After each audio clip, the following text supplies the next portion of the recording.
같이 주시는 말씀은 요한복음 21장 15절에서 19절까지의 말씀 보도록 하겠습니다. 15절에서 19절의 말씀 같이 읽겠습니다.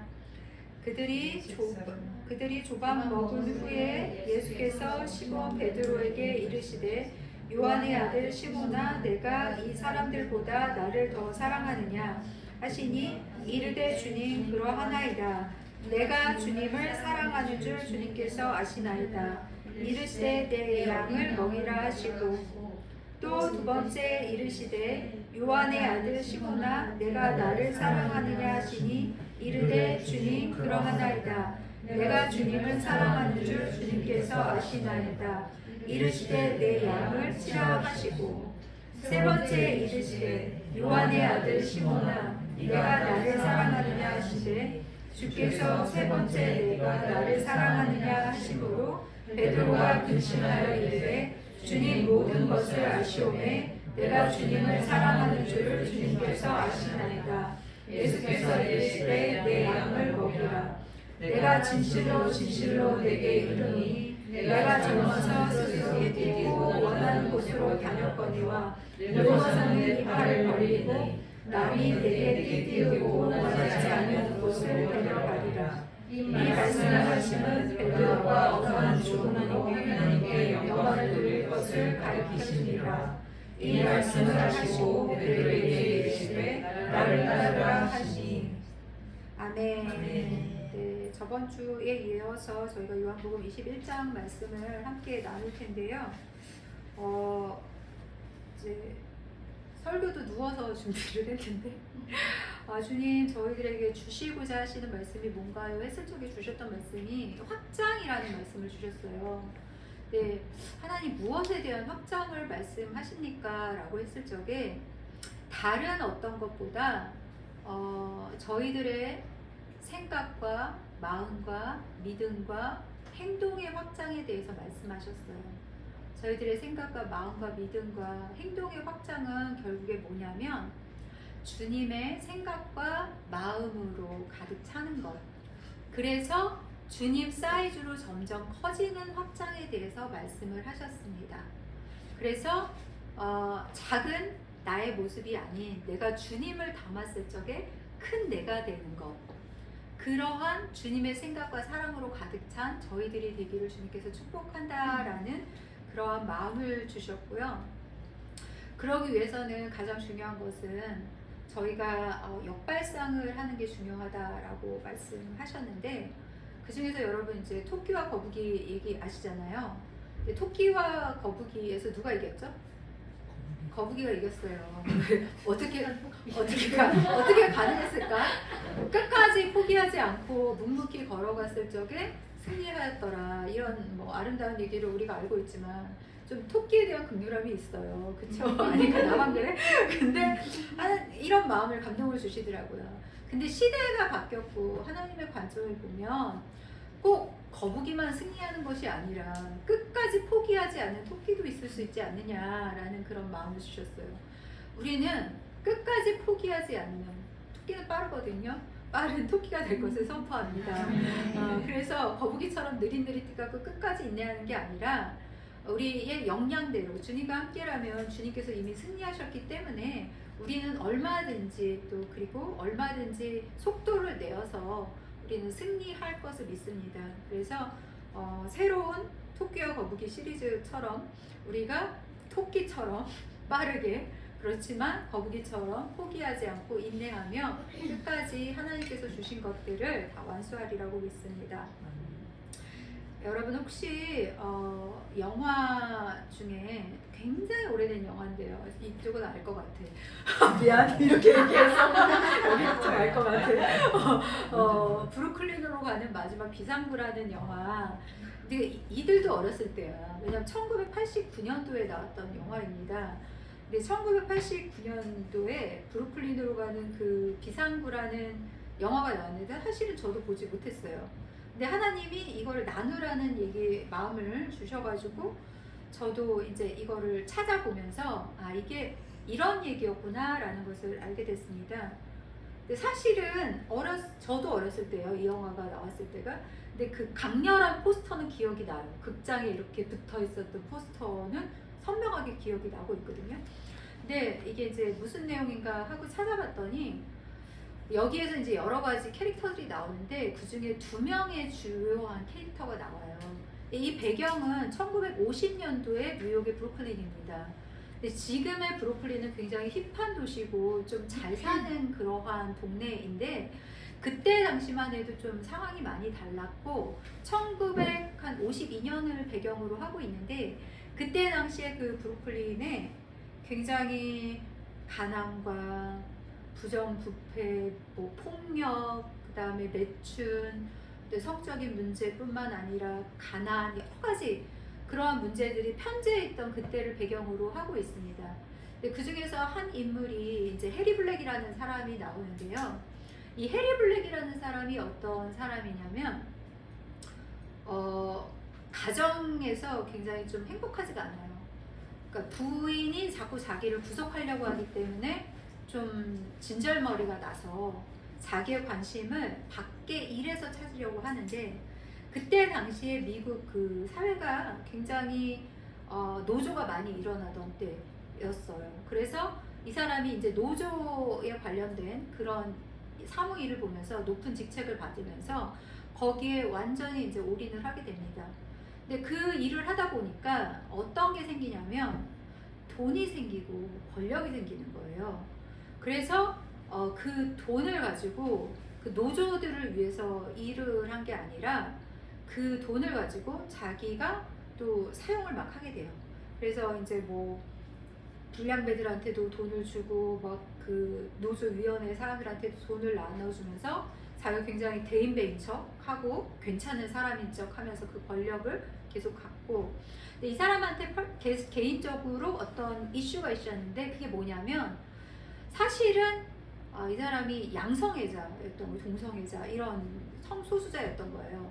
근데 이 억눌린 이런 억압을 돈이 생기다 보니까 어떤 트랜스젠더를 빠져가지고 돈을 주면서 진짜 자기는 진정한 사랑에 빠졌다고 생각을 해요.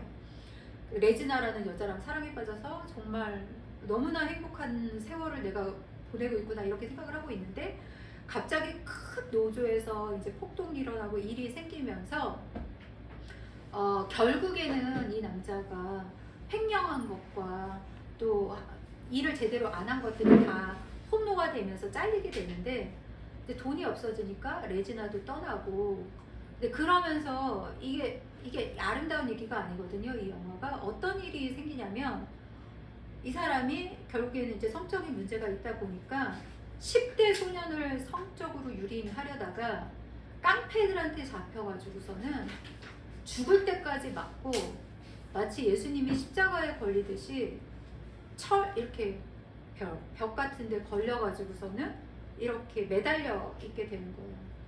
근데 예수님의 십자가랑은 굉장히 차이가 있죠. 예수님은 죄를 사해 주시기 위해서 십자가를 지신 십자가였다면 이 사람은 아이러니하게도 똑같이 십자가처럼 걸리기는 걸렸으나 자신의 죄악과 어떤 자신의 그러한 행위에 의해서 십자가를 지은 모습을 겪는 그런 모습을 우리가 보게 됩니다.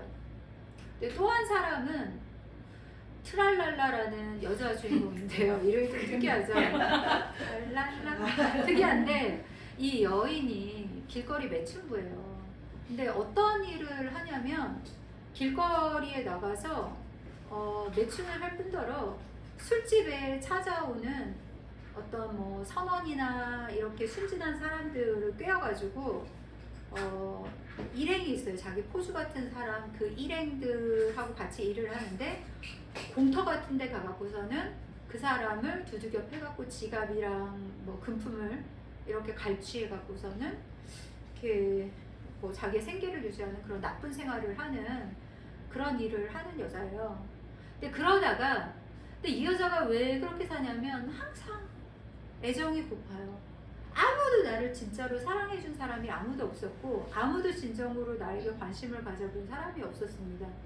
그래서 항상 목말랐고 태도는 오히려 냉소적이었는데 진짜로 이 여인을 사랑하는 남자가 나타난 거예요. 근데 이 여인의 직업도 상관없고 이 여인의 성품도 상관없고 그냥 그 존재로서 사랑해주는 선언이 나타내는데 마치 예수님 같은 사랑인 거죠. 조건 없이 그냥 사랑해주는데 이 은혜가 감당이 안 되는 거예요. 이 한 번도 받아본 적이 없었으니까. 그래서 정말로 사랑해서 이제 그 여자 아파트에서 같이 살게 되고, 그러다가 이 남자는 이제 전쟁 때문에 출정을 가게 되고 정말 사랑의 메시지를 남기고 떠나고 이제 다시 돌아오면 하고 갔는데, 사랑을 받아보지 못한 그게 너무 해결이 안 되다 보니까 이 은혜가 감당이 안 돼가지고 이 남자가 떠난 그 자리가 너무 커서 자기 단골 술집에 가고 술을 너무 많이 먹고, 그러고 나서는 정말 미친 짓을 합니다. 옷을 다 벗고 나랑 같이 뭐 사랑을 나누고 싶은 사람 다 나와 이래가지고 이 여자가 공터에서 집단으로 윤락을 당하고 거의 쓰레기처럼 버려지는 그런 장면으로 나옵니다. 근데 이 영화 굉장히 어둡고 마치 소돔과 고모라 같이 이 세상의 모든 죄악이 다 나오는 그러한 영화인데, 이 제목이 브루클린으로 가는 마지막 비상구란 말이에요. 하나님이 주시고자 하는 메시지가 무엇일까라고 생각을 해봤을 적에 결국에 이들이 원하는 것은, 이들에게 필요한 그 비상구는 길이요 진리요 생명이신 예수 그리스도밖에 없다라는 결론을 내게 됩니다. 하나님이 지금 우리 주위를 살펴보면 이 세상도 마치 그 영화에서 나왔던 것처럼 그냥 모든 것을 포기할 수밖에 없는, 정말 바닥까지 치고 있는 수많은 영혼들이 있고, 그들이 아우성치고 있고, 그 영혼들이 제발 나를 살려달라고 지금 울부짖고 있다라는 거죠. 자기 나름대로 자기의 구원을 찾으려고 그 노조 활동을 통해서, 그러니까 다른 말로는 자기의 일을 통해서 무언가 만족을 찾으려고 했지만 결코 찾을 수 없었고, 또 너무 상해져 있을 적에는 정말로 자기를 진정으로 사랑하는 사람이 나타났어도 그 사랑을 감당할 수 없었던, 정말 바닥에 바닥까지 치고 있는 많은 영혼들이 지금 계속해서 우리를 살려달라고 외치는 이때에 하나님이 우리에게 너희들이 소망이라고 말씀하고 계시는 거예요. 바로 너희들이 소망이다. 이 마지막 비상구가 어디인지, 그리고 그 해리 블랙은 가짜 십자가에 매달렸지만 결국엔 자신의 힘으로 구원하려던 게 가짜 십자가죠. 자신의 능력으로 구원하려던 그 가짜 십자가가 아니라 진짜 십자가에 매달린 예수 그리스도를 통해서 너희들이 어떠함 때문에 죄사함을 받는 게 아니라, 너희들이 어떠함 때문에 자유함이 받는 게 아니라, 어떠함 때문에 용서함 받는 게 아니라 그냥 있는 그대로 모습으로 사랑받을 수 있다라는 그 진정한 자유를 전해주기를 바란다라는 주님의 간절한 메시지가 아닐까 생각을 합니다. 오늘 말씀을 읽었을 적에 오늘도 주인공은 베드로입니다.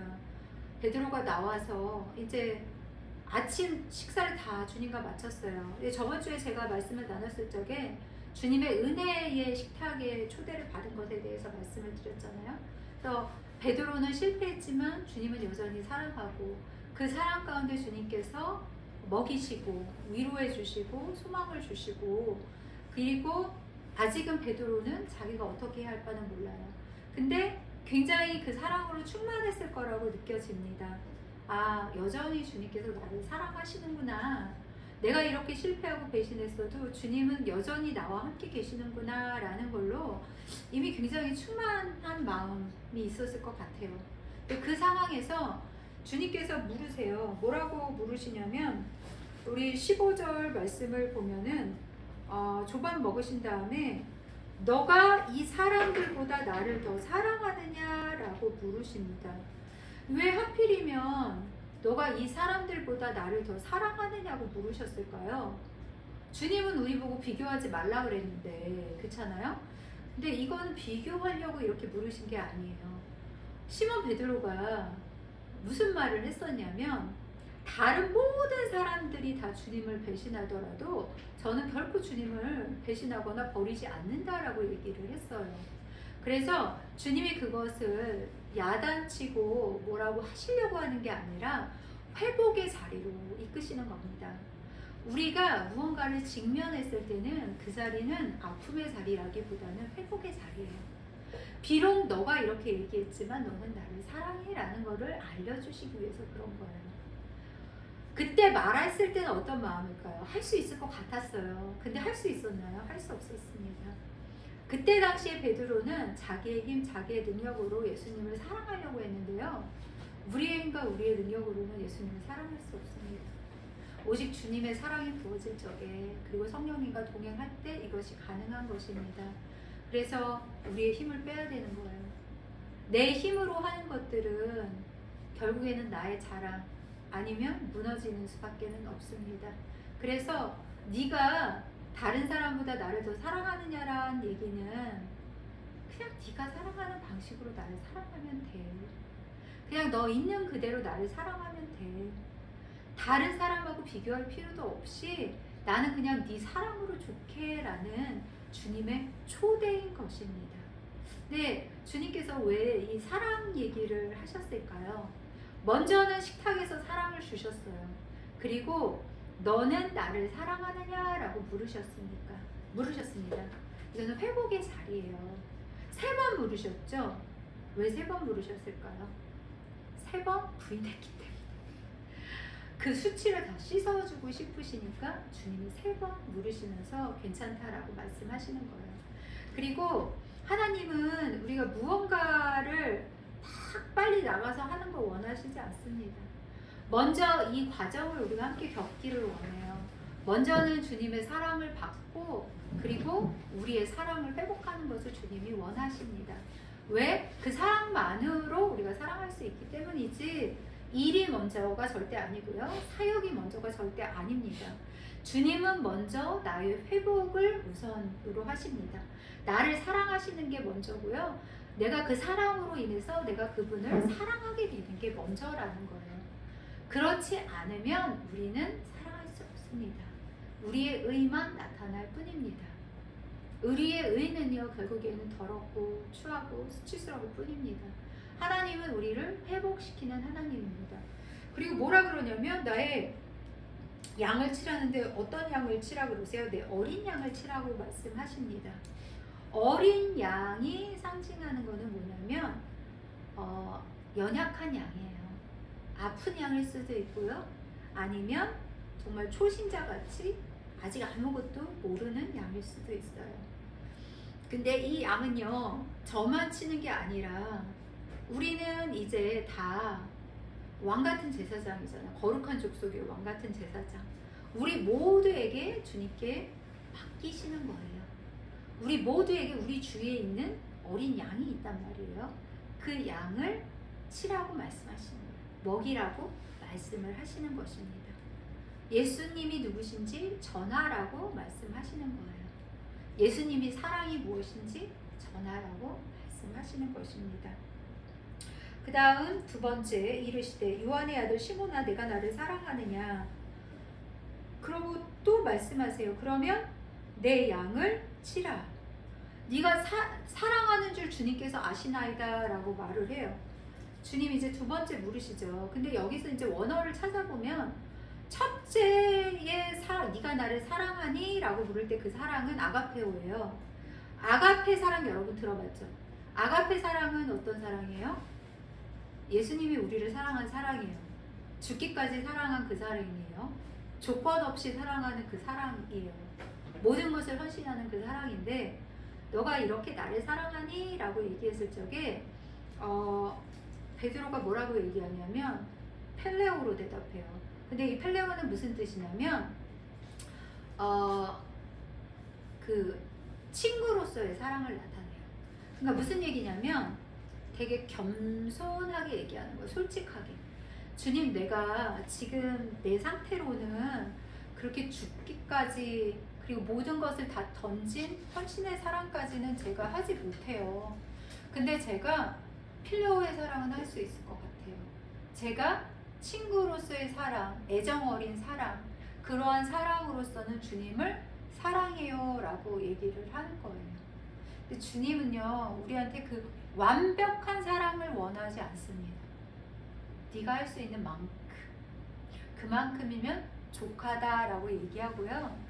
그전에는 베드로가 엄청 뭐 다 할 것처럼 얘기했는데 지금은 본인이 3번 예수님을 부인하고 여러 가지 실패 가운데 진짜 겸손해졌습니다. 겸손이 뭘까요? 내 힘으로는 못한다라는 것을 인정하는 게 겸손입니다. 그 낮은 자리에서 주님, 내가 할 수 있는 사랑은 이만큼입니다 라고 고백을 하는 거예요. 그랬더니 내 양을 치라고 말씀하십니다.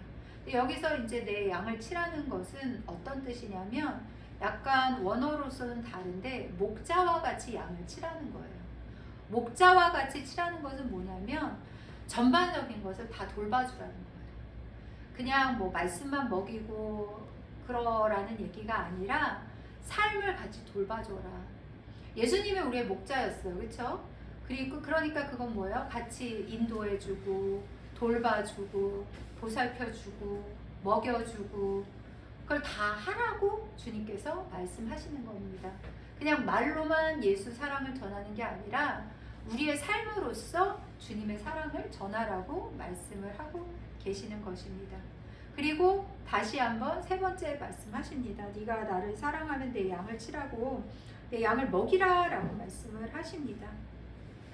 3번째 주님이 다시 한번 말씀하시는 먹이라 라는 것은 특별히 말씀을 먹여야 됩니다. 왜냐하면 진리 가운데 어저께 우리 묵상한 말씀에도 그 얘기가 나오는데요. 사랑은 진리 안에서 가능한 거라고 말씀하십니다. 진리는 무엇보다도 예수 그리스도이며 하나님의 말씀입니다. 그리고 복음입니다. 그래서 우리가 이 복음 안에서, 이 하나님의 말씀 안에서 양육이 되지 않으면 사사기의 신앙처럼 그냥 내 소견대로, 내가 옳은 대로 이게 하나님이 기뻐하시겠지라고 잘못된 방향으로 갈 수 있다라는 것입니다. 그래서 하나님이 우리가 성장하기를 원하는데 아까 처음 말씀드린 것처럼 그 확장은 주님의 말씀 안에서 확장이 가능합니다. 그래서 우리 모두 진리의 말씀을 사랑하고 먹는 모두가 되기를 축복합니다. 네, 아멘입니다. 그리고 나서 이제 말씀하십니다. 그리고 여기서 또 한 가지가 있어요. 주님 계속 뭐라 그래요? 내 양을 치라, 내 양을 치라라고 말씀하세요. 결국에는 누구의 양이에요? 주님의 양입니다. 우리의 양이 아니라 주님의 양을 하나님께서 치라고 말씀하시는 거예요. 여기서 생각나는 성경 구절이 있는데 뭐라 그러냐면 예수님이 작은 소자에게 물 한 그릇 대접한 것이 바로 나에게 한 거라고 말씀을 하셨잖아요. 그리고 일을 할 적에도 죽게 하듯 하라고 말씀을 하셨고요. 그러니까 그 얘기는 무슨 얘기냐면 모든 사람 한 영혼 한 영혼 안에는 주님의 형상이 있고 주님이 있다라는 얘기예요. 그래서 주님을 대하듯 우리가 사랑하는 것, 그리고 주님의 양이라는 것을 우리가 믿고 섬기고 존중하는 것을 주님께서 원하신다라는 것을 저희들이 기억하기를 원합니다. 그러고 나서 뭐라고 말씀하시냐면 이제 네가 젊었을 때는 원하는 곳을 다 스스로 띠띠고 다녔는데 이제 팔을 벌려서 남이 내게 원하지 않는 곳으로 데려간대요. 그러니까 젊었을 때는 네가 원하는 대로 다 했대요. 내 얘기, 여러분도 얘기일 수도 있겠죠. 제 얘기입니다. 정말 해보고 싶은 걸 다 해봤기 때문에 소원이 없거든요. 그러니까 무슨 얘기냐? 너 뜻대로, 너 계획대로, 너의 힘대로 네가 다 했다. 너도 그렇지? 네, 우리가 다 그랬습니다. 눈이 마주쳐서 한 말이에요. 우리가 다 그렇게 살았잖아요. 그쵸? 우리가 다 내 힘으로, 내 능력으로, 내 계획으로 살았잖아요. 그치? 근데 이제는 더 이상 그걸로 사는 게 아니다라고 얘기를 해요. 그래서 이제는 너 힘, 너 능력, 너 계획으로 사는 게 아니라 제자로 초대하고 있는 거예요. 제자로의 초대는 성숙한 신앙인이 되면 될수록 뭐예요? 내 뜻이 아닌 하나님의 뜻이 이루어지기를 원하고요. 내가 가고 싶은 대로 가는 것이 아니라 하나님이 인도하시는 대로 가기를 원하는 거예요. 이제 주님이 너 마음대로 살았던 그것을 내려놓고 이제는 나를 따라와라. 그래서 사실은 베드로는 그 뒤에 보면 어떠한 죽음으로 하나님께 영광 돌릴 줄을 알았더라 라고 나오는데 우리가 다 베드로와 같이 순교를 한다라는 얘기는 아니지만 결국에 베드로는 십자가에 달려서 순교를 하게 됩니다. 그것도 나는 감히 주님처럼 똑바로 달려서 죽을 수가 없어요. 그래서 거꾸로 매달려 주세요 라고 해서 거꾸로 달려서 죽는 그러한 죽음을 순교를 하게 되는데 이게 너무 놀라운 얘기라는 거예요. 베드로가 얼마나 약한 사람이었냐면 우리 그 숯불 앞에서 여종 앞에서 그 여종 앞에서도 주님을 거부하던 사람이에요. 근데 이제 내가 죽을 십자가 앞에서도 주님을 부인하지 않는 사람이 됐다라는 거예요. 누가 함께했기 때문에요? 주님이 함께했기 때문에 그래요. 주님이 여기서 뭐라고 말씀하시냐면 나를 따르라 라고 말씀하시는 거예요. 그러니까 결국에는 주님께서 계속해서 우리를 초대하고 있는 겁니다. 이제는 제자로 초대하고 있는 거고요. 우리를 사명으로 초대하고 있는 거예요. 각 사람 그 사명이 다 다를 거예요. 그 부르심이 다 달라요. 근데 이제는 나를 따르라 라고 주님께서 말씀하시고 계십니다. 근데 예수님 진짜 대단하신 게 이게 앞하고 뒤가 맞아요. 왜냐하면 처음 부르실 적에도 그들이 물고기 잡고 있을 때 나를 따르라 라고 말씀을 하셨단 말이에요. 그쵸? 나를 따르라. 근데 실패했어요. 3번이나 부인했단 말이에요. 근데 실패를 탓하는 게 아니라 식탁으로 초대해서 사랑을 마음껏 해줘요. 괜찮다라고 탓하시는 게 아니라 그 사랑을 마음껏 받고 나서 또 이제 먹고 나니까 또 회복까지 시켜줍니다. 너가 실패했던 그 자리, 너가 3번 부인했던 그 자리에 괜찮다고, 너는 나를 사랑한다라고, 너는 나를 사랑했다고 말씀해 주시고, 그리고 지금도 너는 나를 사랑한다라고 말씀하시고요. 그 사랑에 힘입어서 따라갈 수 있는, 너는 충분히 나를 따라갈 수 있다라고 주님께서 사명으로 초대하고 있습니다. 오늘 말씀과 마찬가지로 우리 각 사람 주님께서 우리의 사명으로 초대하고 있다라고 믿습니다. 근데 이 사명은 다 달라요. 다 하는 일도 다르고요. 부르심도 달라요. 그러나 저는 한 가지는 동일하다라고 믿습니다. 그것은 뭐냐면 영혼에 대한 사랑이라는 큰 명제로 우리는 다 똑같습니다.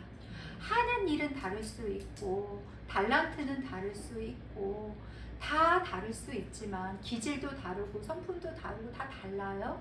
그치만 딱 단 한 가지, 영혼을 향한 부르심은 우리가 다 동일하다라는 거예요. 제가 아까 말씀드렸던 것처럼 브루클린에 가는 그 마지막 비상구처럼 지금 울고 있는 영혼들이 너무나 많다라는 거예요. 스스로는 어떠한 소망도 발견할 수 없는, 그래서 차라리 죽음을 선택하고 싶은 그 좌절한 영혼들이 너무나 많은데 주님께서 오늘 우리들을 그곳으로 파송시키신다라고 믿습니다. 그래서 내가 나의 사랑에 힘입어서 그 영혼들을 건지라라고 말씀하고 계십니다.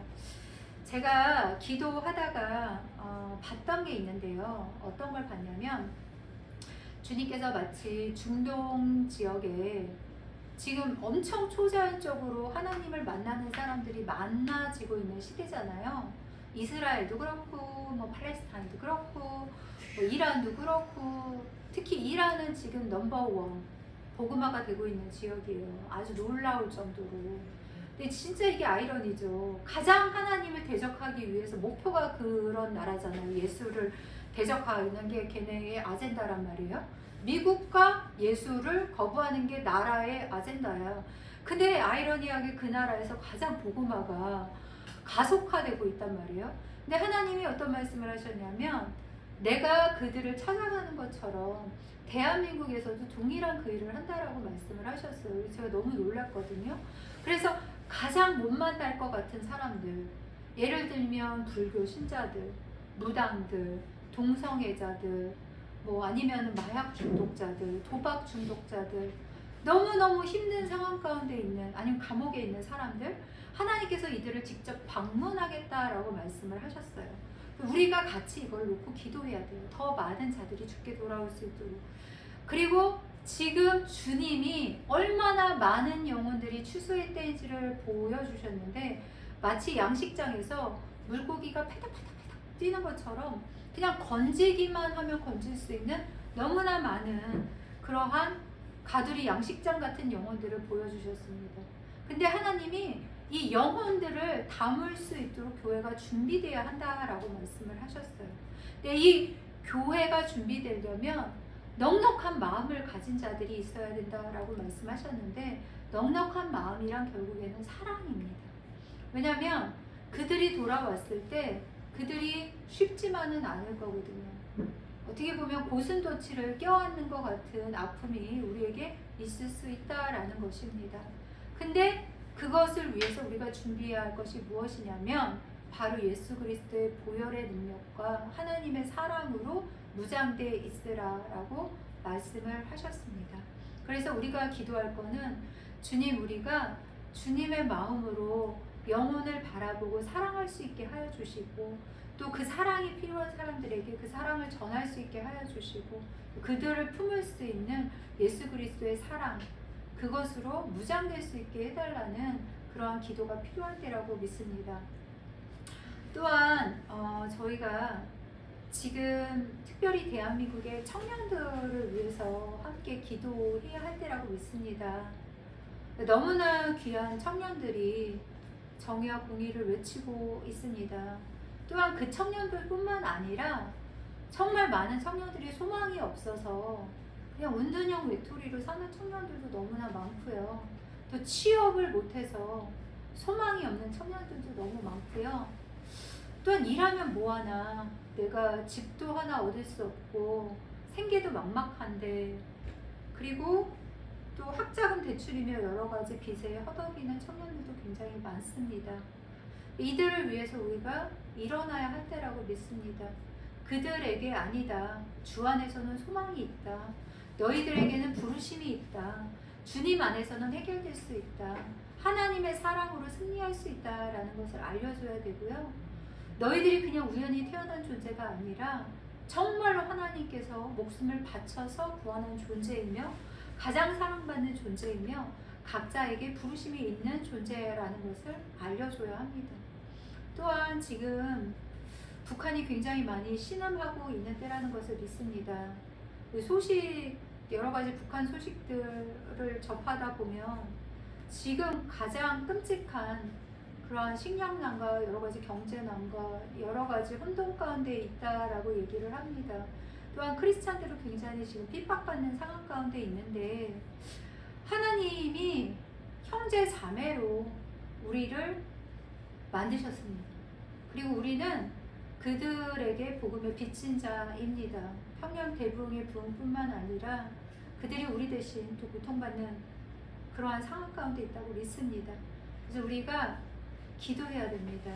이제 통일이 될 텐데 하나님 통일을 감당할 수 있게 하여 주시고 북한의 크리스찬들과 또 북한의 영혼들과 청년들을 위해서 우리가 주님께서 우리의 마음을 휘젓고 있을 적에 거기에 응답해야 될 때라는 것을 믿습니다. 그래서 더 이상 좁은 소견으로 주님, 제가 이게 필요하고 저게 필요하고, 그 기도도 좋지만 하나님이 눈동자가 있는 그곳을 먼저 기도할 적에 하나님께서 그 모든 것을 더해어 줄 것을 믿습니다. 그리고 점차 하나님하고 친밀해지면 친밀해질수록 자신에 대한 기도 제목은 정말 없어지더라고요.